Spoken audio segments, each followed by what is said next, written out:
అమ్మా ఒకసారి ఇక్కడ చూడు అమ్మా, మా సబ్స్క్రైబర్స్కి ఒకసారి హలో చెప్పు, హాయ్ చెప్పు అమ్మా, ఒకసారి చెప్పు ఇక్కడ. హాయ్ అండి, ఈరోజు స్పెషల్గా ఆదివారం చికెన్ చేస్తున్నామండి మేము. హాయ్, మీరు బాగున్నారా? మేము బాగున్నాము. మొత్తం వసంతక్క ఇన్స్పిరేషన్.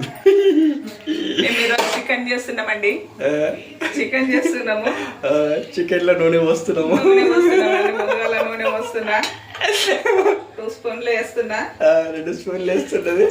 అది కొంచెం కాగాలి. అది వేడి అయిన తర్వాత పొయ్యి చేతులు వేయాలి. అమ్మా చెప్పమ్మా. వేడైన తర్వాత